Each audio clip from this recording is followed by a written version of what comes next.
I was about 7 years old, and we had a family get-together at my grandparents' house. And one of my uncles was an inventor for Bell Labs, an extremely successful inventor. Sweet dreams, little friends. And now for the Mandarin. First, I better check my energy gauge.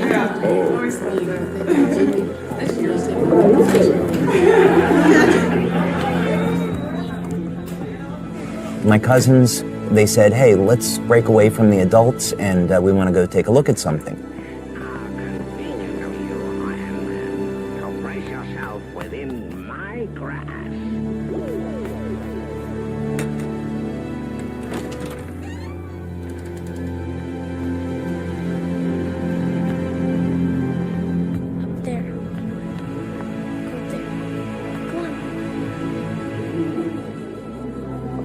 It's okay, let's go. Come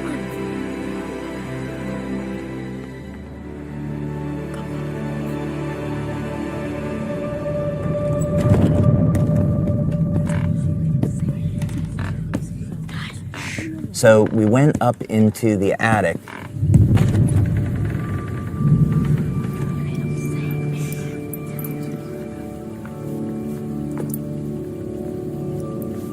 Being in that environment, something started to really resonate with me. I just thought this was the coolest thing.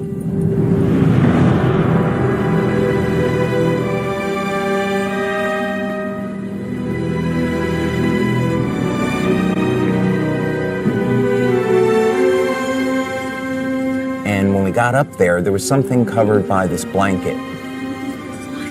My cousins took the blanket off, and I saw this incredible machine. It had all of these tubes, electronic controls, dials, and I was immediately fascinated.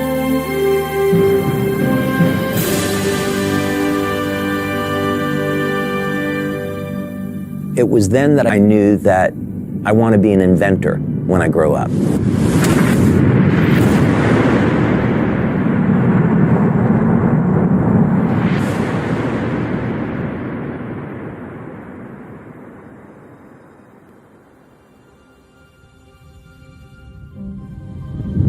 My name is David Schmidt. I am a husband, father, inventor, and the CEO and founder of LifeWave.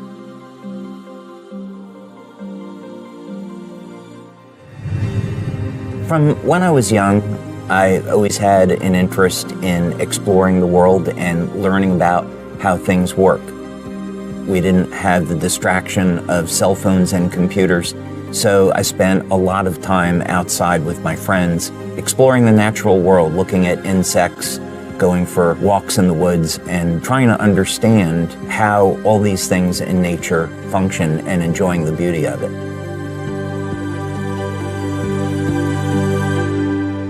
So we've asked science to tell us who we are.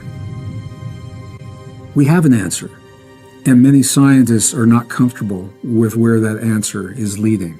The origin of life problem is, I think most scientists today claim that that is the most difficult problem, and we still face it. Sometimes people talk about, well, we could create life in the lab, but in that case, it's usually an intelligent design explanation because you have the scientists with their intelligence, bringing together chemicals, not that they find in nature, but from a chemical supply company, and then putting them together in some very intentional way.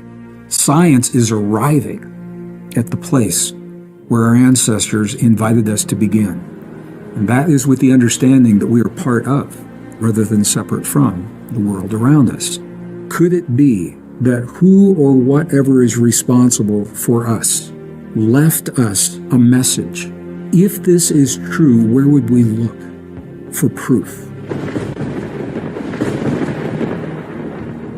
God has left his fingerprint in nature and in natural design. And by studying nature with this perspective, we can unlock some secrets that have been hidden. The DNA is thought of as a reservoir or a repository of information, but actually it's much, much more than that. there's a message encoded into the DNA of all life. What it says is that the elements that make us who we are not random.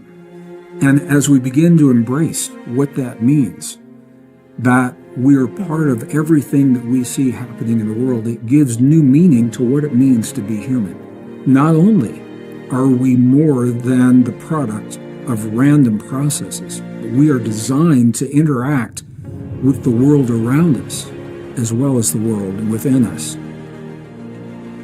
In our DNA, there is actually a link to the ether where light is emitted. Light is information.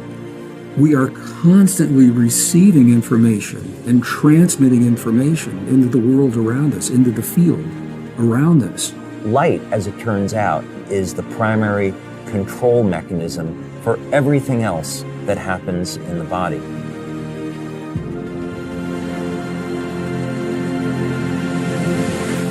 If we can understand the language of the DNA, the code by which this all works, that means we can use light in an entirely different way to improve our health, our quality of life, and even change the way we age. What if we could have an external electromagnetic field that would essentially reset the stem cells that are already in our bodies and get them to function like younger, healthier cells? What if we could embed wavelengths of light into water that would trigger the regenerative mechanisms and cause people to heal at a rate as when they were younger? What if we actually found out that in a book that was written thousands of years ago, that information already existed? The first sentence of the book of Genesis is about, in the beginning, how God created the heavens and the earth. So when God was creating the heavens and the earth, there was a mathematical blueprint, and that blueprint shows up in nature. And it happens to show up in organisms that don't age. The mathematical codes are identical. The implications to this are absolutely extraordinary. There's a new philosophy that is emerging in the scientific community. And the philosophy simply says that consciousness informs itself through its creations. And I think it's no accident that it's only now, at this time in history, only now, that we find the message that reveals the deep truth of our existence. The question is, what is our potential? What are the limits of a human body? What drives me is that there's this enormous sense of hope that we can create technology to generate clean energy, that we can have foods that aren't genetically modified, and we can meet all of the needs on the planet that we have to, and that we can heal people and give them their lives back. In the beginning, God created the heavens and the earth. There is more information there than most people would ever realize.